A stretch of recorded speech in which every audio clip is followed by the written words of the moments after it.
Durante más de 25 años, Mao Zedong gobernó a un cuarto de la población mundial. Convirtió a China, una nación atrasada, en uno de los países más poderosos del mundo. Yo diría que era un genio, e incluso los que se oponían a él, los que le criticaban, dirían lo mismo. Detrás de un muro de silencio, sabemos que presidió la muerte de millones y millones de sus compatriotas. Mao se parecía más a Stalin que a Hitler, pero fue responsable de muchas más muertes que cualquiera de los dos. Gobernó como si fuera un emperador, pero seguía siendo un hombre sencillo. Sabemos que no le gustaba lavarse, que se frotaba con toallas húmedas cada noche. Y sabemos que nunca se lavaba los dientes. Vivía como un campesino. Esta es la historia de un hombre que en vida fue considerado como un dios, pero que en el futuro sería juzgado como uno de los dictadores más sangrientos del siglo XX.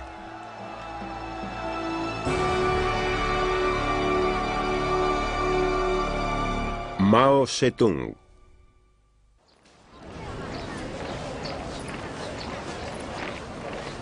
China, el último bastión importante del comunismo en el mundo.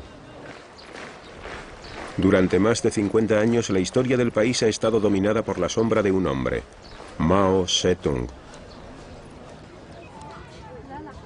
Se revela como el padre fundador de la China moderna, el hombre que convirtió el marxismo en maoísmo y que dio al pueblo chino una nueva dignidad y respeto.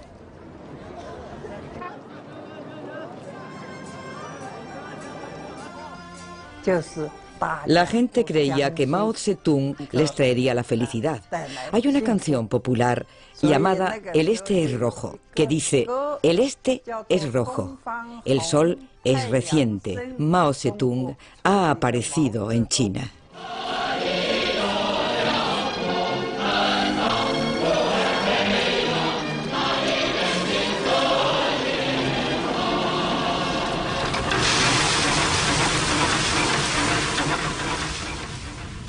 Mao procedía de una familia de campesinos. Sus padres y sus abuelos poseían una parcela de 1,5 hectáreas en la población de Shaoxanshang.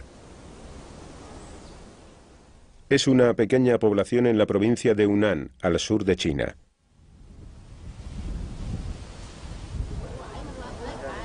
Fue aquí, en esta casa que ahora es un museo, donde nació Mao el 26 de diciembre de 1893.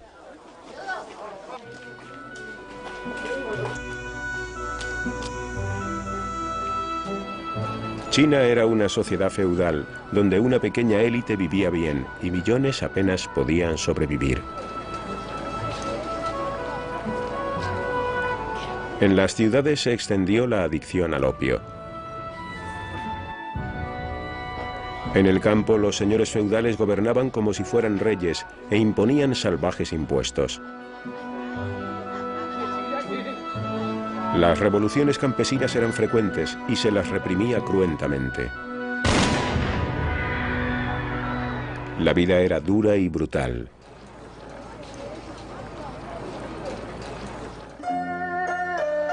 La familia de Mao era de mejor condición social que otras muchas. Su padre, Mao Zedong, era un hombre que se había hecho a sí mismo, de marcado temperamento, que creía en las virtudes del trabajo duro y a menudo pegaba a sus hijos.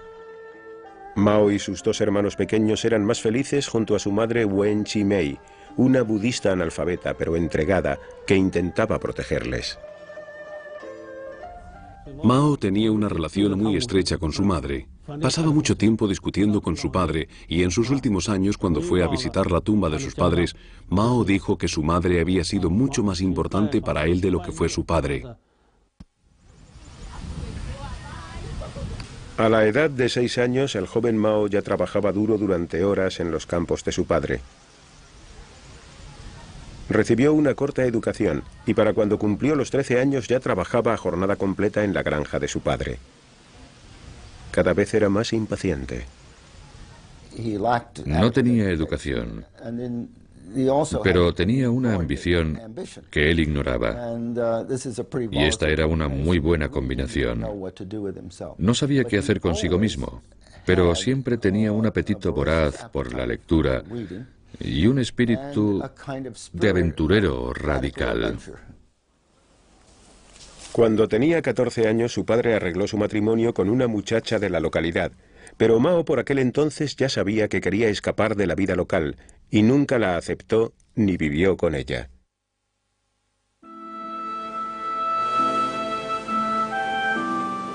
Tres años más tarde, cuando tenía 17, finalmente se fue de casa. Tomó un barco hacia la ciudad de Kansha, capital de la región, donde decidió asistir a una escuela.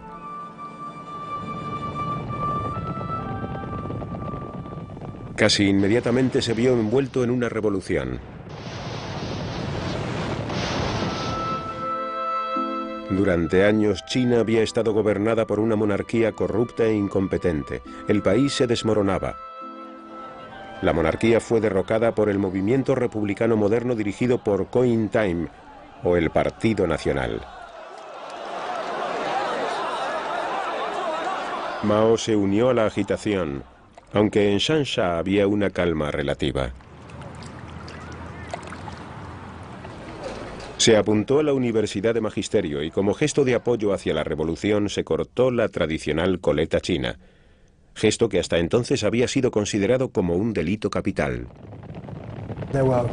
Había bandas armadas y bandidos.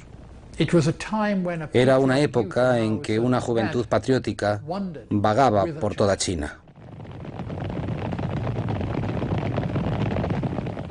Se unió al movimiento estudiantil. Soñaba con una nueva China. Creía en la importancia del bienestar físico.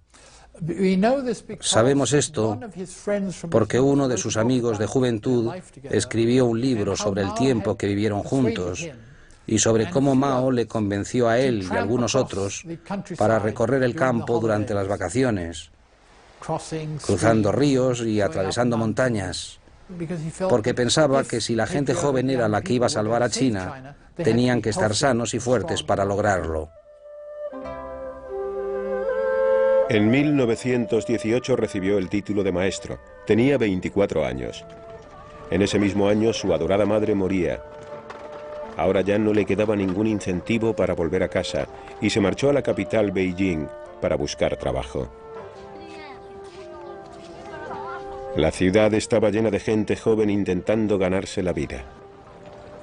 Mao tuvo dificultades para encontrar trabajo, pero al final encontró un puesto humilde en la universidad y se mudó a una habitación que compartía con otras 7 personas en la parte pobre de la ciudad. Mao era ayudante en una biblioteca de Beijing y creo que para él esto fue lo más cercano a la educación universitaria. Los estudiantes, los otros estudiantes, le trataban con desprecio. También el nivel de este puesto le frustraba enormemente. Fue en ese momento, al mezclarse con los estudiantes, cuando Mao oyó hablar de la revolución comunista en Rusia y se quedó fascinado. Parecía ofrecer nuevas esperanzas para los campesinos oprimidos de su propio país. Mao se convirtió en un marxista revolucionario y miembro inaugural del Partido Comunista Chino. Se trataba de un pequeño grupo, y Mao era, digamos, como el representante de las masas, por decirlo de alguna manera, y nadie le tomaba en serio en absoluto. Mao volvió a la provincia de Hunan para predicar el comunismo entre los campesinos. Con él se llevó a su nueva esposa, la hija de un antiguo profesor suyo. Pero le quedaba poco tiempo para la vida familiar. China entonces estaba gobernada por un violento anticomunista llamado Chiang Kai-shek. En 1927 abatió a sus oponentes radicales. Miles de comunistas fueron brutalmente aniquilados. A muchos les dispararon y golpearon.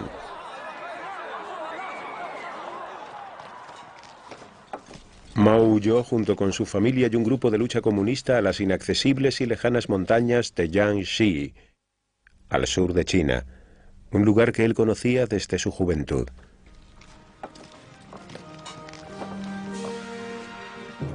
Tenía casi 40 años, era un hombre perseguido y había una recompensa por su cabeza de $250.000 de plata. Iba a erigirse como la figura revolucionaria más importante de China.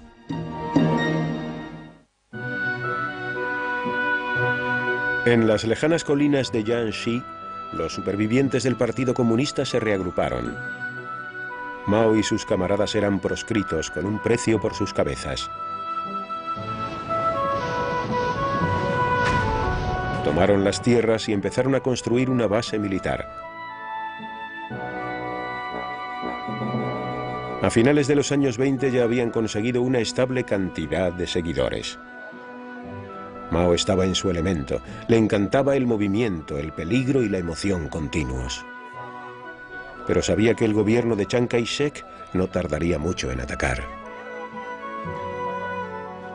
Mao y otros comunistas se dieron cuenta de que habían construido un ejército poco a poco y con mucha dificultad, porque los campesinos no querían ser guerreros, solo querían ocuparse de sus tierras, cuidar a sus familias. Y a Mao le resultó muy difícil formar un ejército, pero paulatinamente sí que lo logró en diversas bases militares, y esto suponía una amenaza. Mao estaba aprendiendo a ser un organizador hábil y despiadado, aunque lo ocultaba detrás de una fachada de carácter encantador.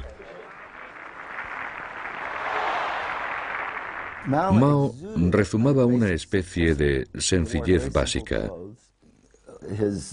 Llevaba ropas humildes. Su ropa estaba llena de quemaduras de cigarrillos. Se rascaba en público. Hacía todo tipo de, cometía todo tipo de vulgaridades encantadoras.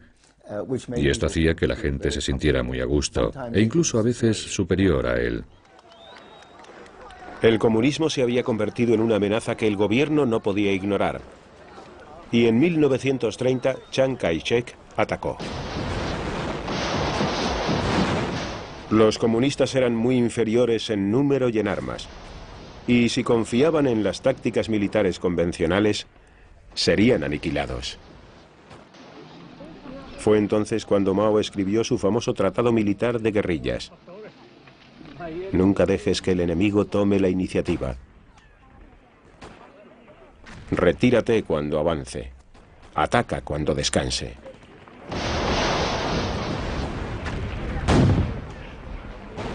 Una de las primeras víctimas fue la esposa y compañera de Mao, Yang Kai-hui, que murió en un combate de guerrillas. 6 meses más tarde, cuando las tropas del gobierno se acercaron, Mao se volvió a casar. Su nueva esposa era una guerrillera llamada Hol Sei-chen, pero fue un matrimonio que vivió en constante fuga. En 1934 había casi 1 millón de soldados del gobierno rodeando el campamento comunista. Incluso la guerra de guerrillas se hizo imposible. Los comunistas aceptaron su derrota y se vieron obligados a retirarse. A medida que se retiraban, discutían sobre qué harían después. La mayoría de los líderes quería realizar su última hazaña heroica. Mao, casi completamente solo, se opuso a ello, y después de semanas de retirada, afectado por las derrotas militares, se vio obligado a comparecer. Eligió justo el momento oportuno, cuando todo el mundo estaba harto. Habían recorrido cientos y cientos de kilómetros sin saber dónde iban, y él vio este momento como la oportunidad de llevar a cabo una confrontación y convertirse en el líder. Fue una confrontación histórica, el momento en que Mao se convirtió en el líder incuestionable. Partiendo desde el sur, desde Jiangxi, en la mayor retirada de la historia militar, un viaje de unos 10.000 kilómetros atravesando China hasta Shanxi en el norte. Fue conocida como la Larga Marcha. Los ataques que recibían los soldados comunistas eran constantes durante todo el viaje, y el precio a pagar fue alto. De las 100.000 personas que partieron, solo sobrevivieron menos de 20.000. Pero la larga marcha salvó a los comunistas de una muerte segura y convirtió a Mao en una leyenda viviente. En la escuela aprendíamos cómo Mao y el Ejército Rojo escalaban montañas nevadas y las cruzaban. Eran muy heroicos. Sacrificaban sus vidas por China y también por la liberación del pueblo chino, por supuesto. Un año más tarde, en 1936, el líder comunista se refugió en la aislada ciudad del norte de Yenan, demasiado lejana para que las fuerzas del gobierno les alcanzaran. Entonces, igual que ahora, Yenan era una ciudad pobre dedicada al comercio y rodeada por escarpadas montañas, y olvidada por los sucesivos gobiernos. Mao y los demás líderes comunistas instalaron sus viviendas en las cuevas típicas de la región. A medida que el rumor de que había creado una nueva base se extendió, nuevos seguidores se añadían, atraídos por su fama de proscrito. Mao podía llegar a la gente tanto a nivel individual como a nivel colectivo. Era un gran comunicador. Pero también tenía una cierta habilidad para escoger el lugar donde contar su historia. En Yenan especialmente, lo hacía fuera de la ciudad, con las cuevas donde vivía la gente a sus espaldas. Y el estado primitivo de estas cuevas implicaba que había una necesidad de renovarlo todo. El sonido de los caballos, el ruido de los equipos militares, los gritos de los soldados en la distancia, hacían, especialmente para la gente joven que llegaba a Yenan, que todo resultara mágico.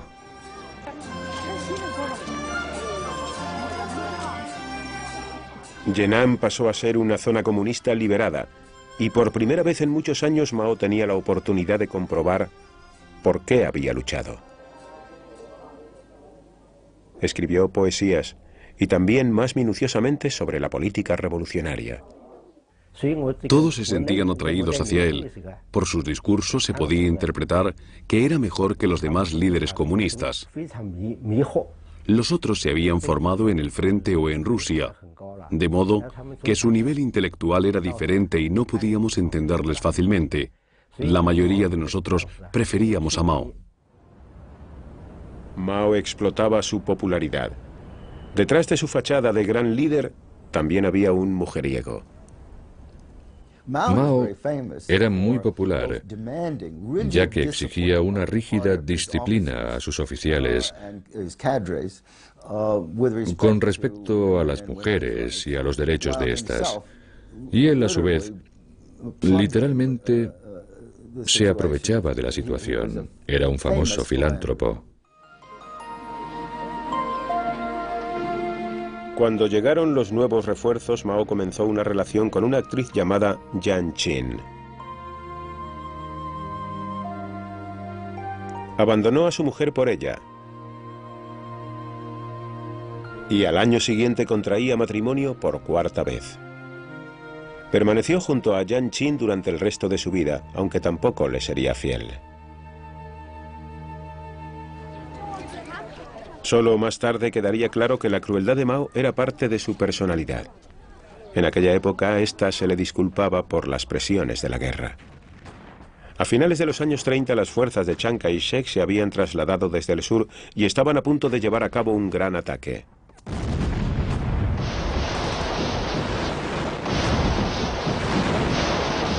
La ayuda llegó de un lugar inesperado. El antiguo enemigo de China, Japón, invadió China, cometiendo verdaderas atrocidades entre la población civil.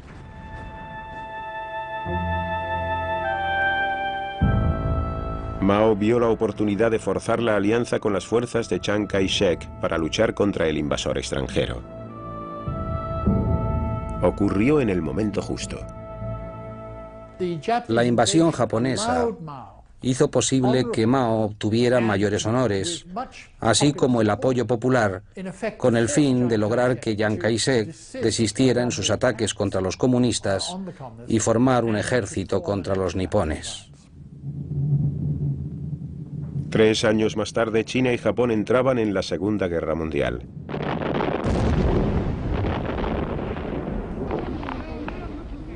Estados Unidos envió refuerzos y consejeros para ayudar a Mao a luchar contra los japoneses. Al final de la guerra, gracias a la ayuda norteamericana, los comunistas eran más fuertes y estaban mejor equipados que nunca.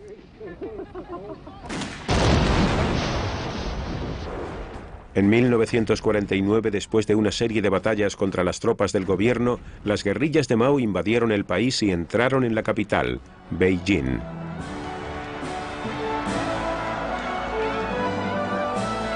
La revolución campesina había triunfado. Estados Unidos había ayudado sin saberlo a uno de los líderes comunistas más importantes del mundo. Mao tenía 55 años y era el líder de guerrillas de mayor éxito del siglo XX, pero tendría que enfrentarse aún a mayores retos.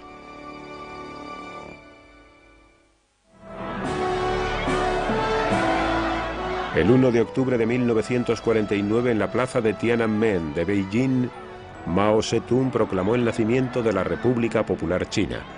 Esto suponía el final de 30 años de guerra civil.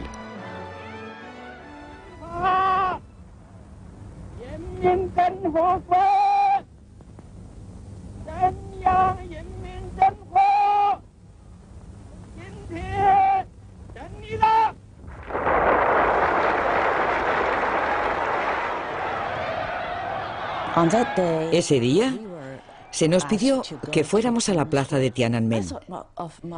A mí me pareció que Mao era una gran persona y el salvador de China, porque hasta aquel momento yo había presenciado la corrupción del gobierno. Por eso le admiraba mucho y por eso llevé a mis compañeros de la universidad.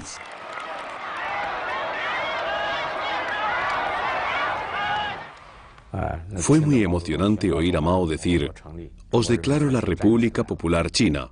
Yo no había oído mucho sobre esto, pero en el fondo de mi corazón Mao se convirtió poco a poco en un dios.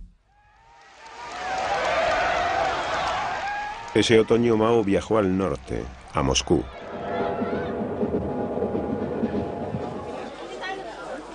Era su primer viaje al extranjero y no sabía lo que le esperaba. Pero estaba impaciente por introducir a China en el siglo XX y esperaba que su aliado más importante, la Unión Soviética, le ayudara. El líder soviético Joseph Stalin le estuvo dando largas durante semanas, y cuando al final los dos líderes se encontraron, sus relaciones no fueron buenas. Stalin tenía poco interés por China y Mao se sentía decepcionado por la forma tan superior en que éste le trataba. A pesar del caluroso recibimiento, Mao abandonó Moscú desilusionado con su aliado soviético. China tendría que solucionar sus problemas sola. De vuelta a casa, mantuvo su promesa hacia los campesinos y anunció un programa de reforma de tierras.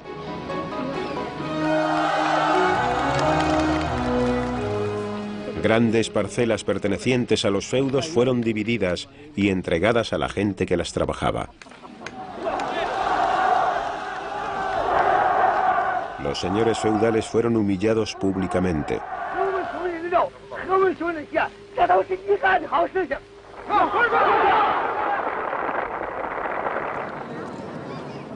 Pero en las ciudades el respaldo era menor hacia el comunismo, y mucha gente se resentía de la rígida posición del partido.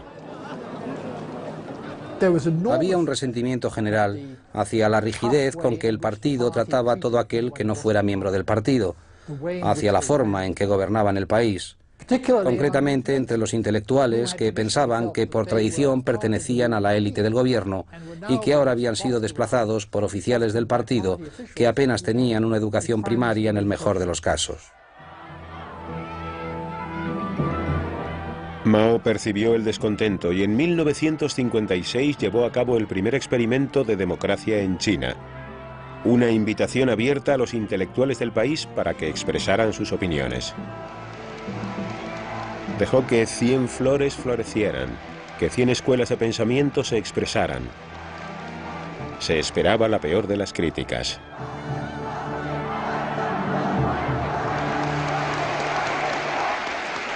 Mao lanzó la campaña Dejar florecer 100 flores con la creencia de que esto daría la oportunidad tanto a los intelectuales como a los estudiantes de expresar sus críticas y esto les dejaría felices y satisfechos.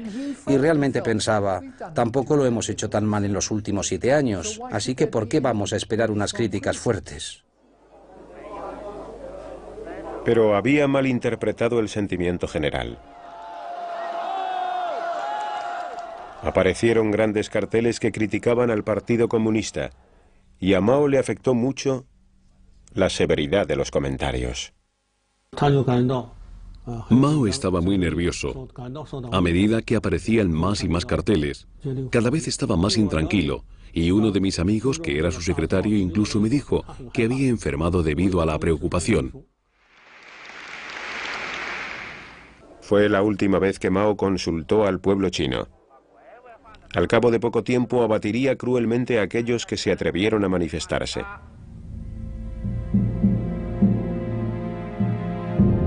Cientos de miles fueron clasificados como derechistas y perdieron sus trabajos. Decenas de miles fueron enviados a prisión.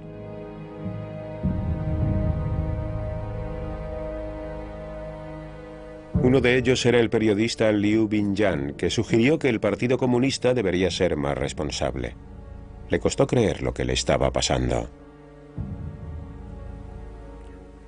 Me declaré culpable porque no podía pensar que Mao se equivocaba, y pensé que era yo el que me equivocaba. Durante 2 meses mi periódico escribió artículos denunciándome. Pensé que estaba acabado, y fui enviado a trabajar al campo. Más de 1 millón de familias se vieron afectadas por la denominada limpieza antiderechista. La mujer de Liu Binyan no vio a su marido durante años. Cuando Liu Binyan fue tachado de derechista, me afectó mucho y me quedé dividida, digamos, en 2 personas. Pensaba que Mao no podía equivocarse. Luego, era yo la que me estaba equivocando. Así que intenté resignarme a la idea de que Liu Binyan era de derechas. Para mucha gente este fue el momento en que Mao perdió el contacto con la realidad y pasó de ser un líder comunista a ser un dictador paranoico y asesino. Era ridículo. Estos escritores no eran de derechas en absoluto. Un amigo mío que estaba en una reunión y no dijo nada, pero que se tocó la cabeza, por eso era de derechas. ¿Por qué? Le dijeron que al tocarse la cabeza lo que estaba indicando era que si hablaba le iban a cortar la cabeza, así que por eso ya era de derechas.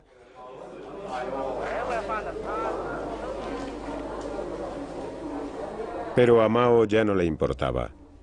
Rodeado de sus hombres de confianza, tenía ahora libertad para perseguir sus ideales personales.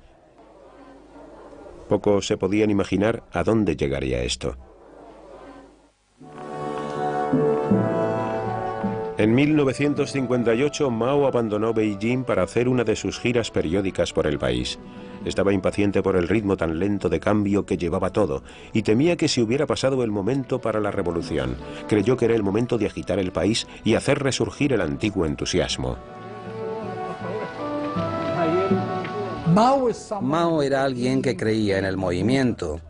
Le encantaba la agitación. Así se lo dijo a su médico.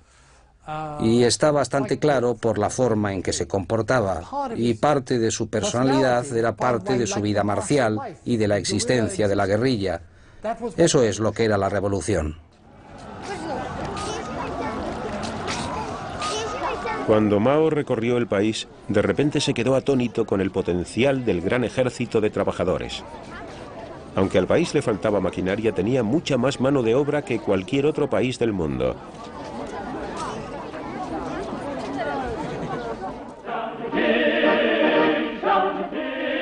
Ese verano habló de pasar a la acción y lo llamó el gran salto adelante, una movilización masiva de millones de chinos.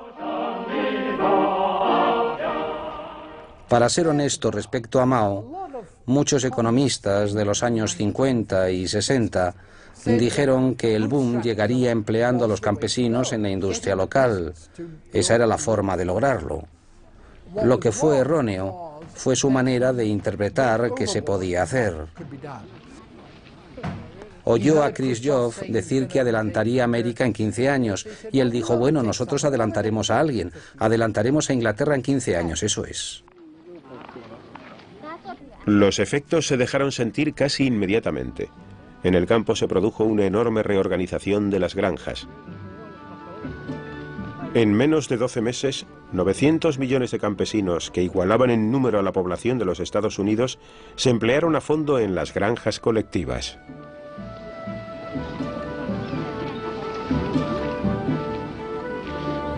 Se esperaba que la producción de grano se cuadruplicara. Pero los planes de Mao eran incluso más ambiciosos. El país tenía que producir más acero. ¿Por qué no tenían los millones de chinos que ayudar al país a avanzar y a industrializarse de la noche a la mañana? Se publicó un decreto y el país se convirtió en productor de acero.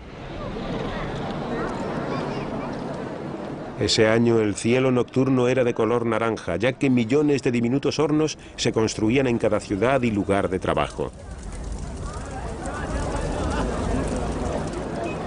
Mucha gente no tenía nada que echar al horno. Íbamos a las casas de nuestros amigos para recolectar metal, pero luego ya no podíamos encontrar ni una pizca de metal. Entonces cogimos el calentador y lo convertimos en trozos de metal. Fue algo inimaginable, algo estúpido, pero lo hicimos. El gran salto adelante se convirtió en la mayor movilización humana jamás vista en el mundo.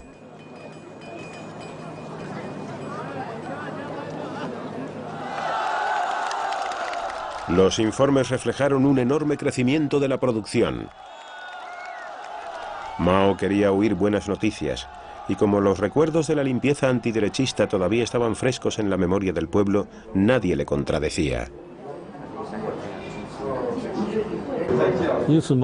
Mao se volvió ciego y sordo. Estaba aislado y enfermo, como un emperador en su palacio. El año siguiente la verdad salió a la luz. La mayor parte del acero era inservible. Y lo que es peor, con el fervor de producirlo se habían dejado de recolectar las cosechas durante los 2 últimos años. En 1958 o 1959, más o menos, tuve la impresión de que Mao realmente se había divorciado del mundo que le rodeaba, del pueblo chino, y que había sido capaz de organizar una revolución, pero que no sabía cómo gobernar un país. En el invierno de 1959, como resultado de las ambiciones de Mao, China se había visto empujada a una hambruna segura. Las antiguas ciudades se morían de hambre. La gente no tenía nada que llevarse a la boca, ya no tenían que comer. Cuando ya no les quedaba nada, se comían los cuerpos de los que habían muerto hacía poco.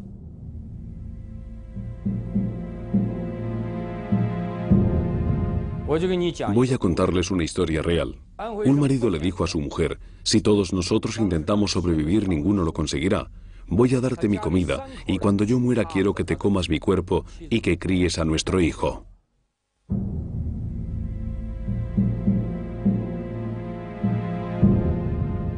Nadie sabe hasta qué punto se extendió ese canibalismo. Pero recientes informes sugieren que entre 1959 y 1961 murieron de hambre 40 millones de personas.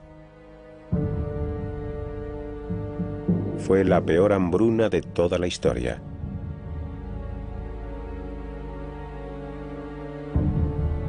Pero se le ocultaba a la nación el nivel del desastre. Solo los líderes comunistas conocían la realidad. Mao fue dejado de lado y su oponente Yu Shaoxi, un político pragmático, se hizo cargo del país. Por primera vez en 25 años, Mao se vio obligado a ocupar un puesto secundario. Pasaría los próximos años planeando su vuelta al poder.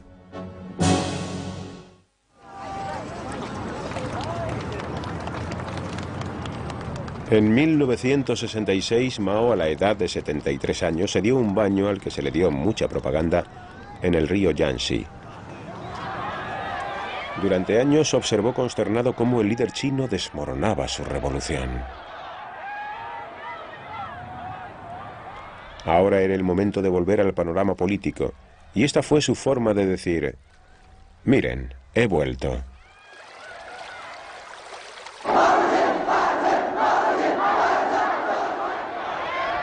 Más tarde ese mismo año invitó a cientos de miles de colegiales y estudiantes a una serie de enormes reuniones en Beijing.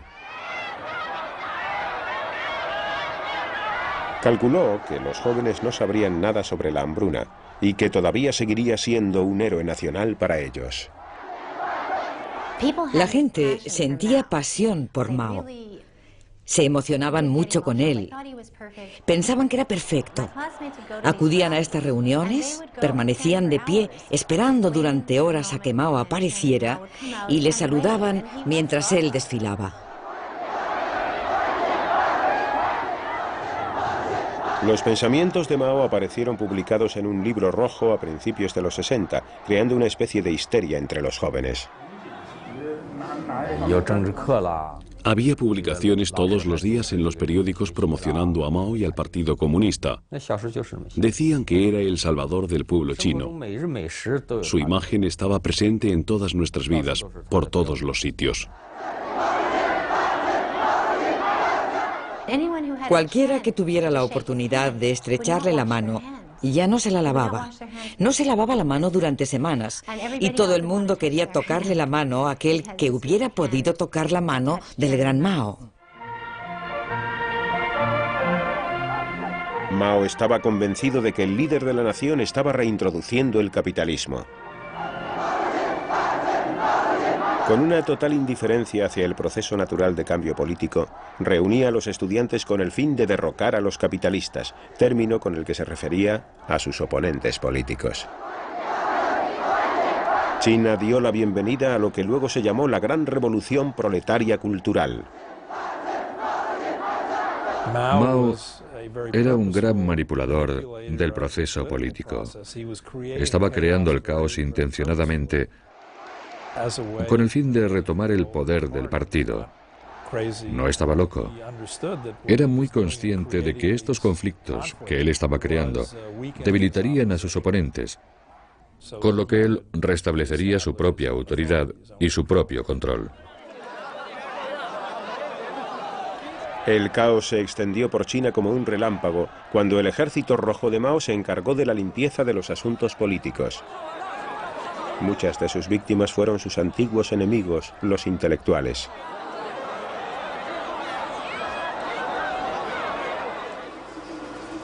Chen Yixi se atrevió a escribir una carta a Mao exigiéndole una mayor democracia. Me detuvieron y denunciaron cientos de veces. Me golpearon 3 veces brutalmente. Me quedé tan agotado que hubiera podido morir fácilmente, pero de hecho quería vivir. 4 miembros de mi familia fueron asesinados porque se me acusaba de contrarrevolucionario.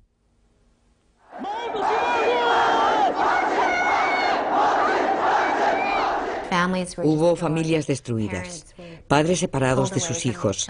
De hecho, en la oficina de mi marido torturaban a la gente hasta la muerte. Los envolvían con una manta y los golpeaban hasta que morían. Y luego tiraban los cuerpos por las ventanas y decían que había sido un suicidio. Mao estaba al frente del poder.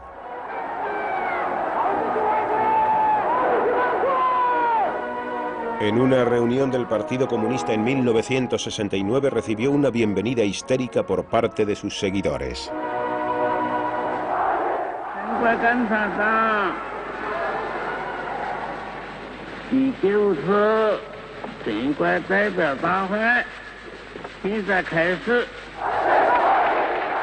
No tenía escrúpulos a la hora de explotar esta nueva popularidad. A medida que el arma roja se extendió por el país, se entregó abiertamente a su antigua afición por las mujeres jóvenes. Tenías que pensar en Mao como si fuera un cantante de rock. Era como si al tocarle ya no volvieras a ser la misma nunca más. Las mujeres jóvenes querían estar con él, servirle de la forma que fuera. Todas mis compañeras de clase querían entretenerle y por eso iban en secreto, sin que lo supiéramos, al centro de la comedia y le divertían. Así que para él no suponía ningún problema encontrar a chicas que se acostaran con él. A finales de los 60, más de 1 millón de personas habían sido asesinadas o encarceladas por el Ejército Rojo. Los oponentes de Mao habían sido derrocados del poder. Incluso él se había dado cuenta de que ahora era el momento de restaurar el orden.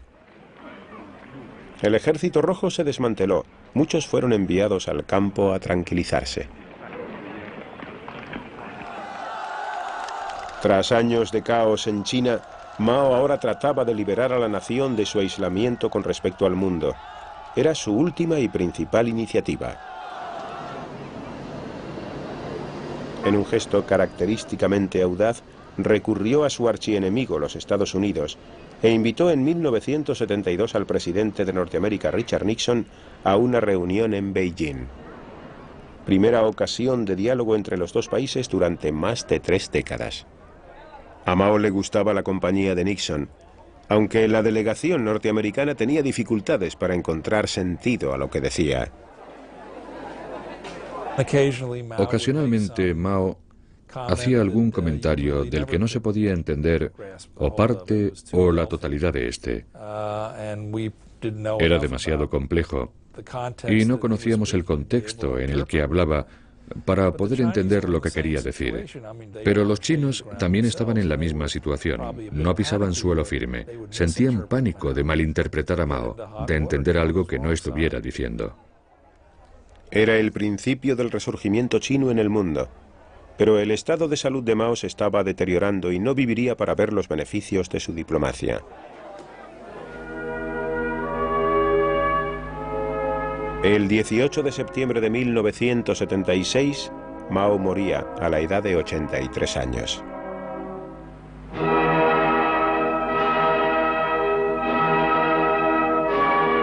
China estaba desolada. Y todavía hoy el pueblo chino se está adaptando a su herencia. Sus malos juicios acarrearon la muerte de decenas de miles de personas.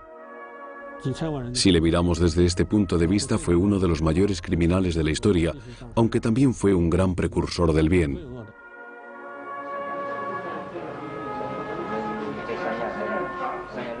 Había 2 caras en el carácter de Mao, y sin él la revolución no hubiera sido posible. Pero también era horrible y cruel. Era al mismo tiempo un monstruo y un genio.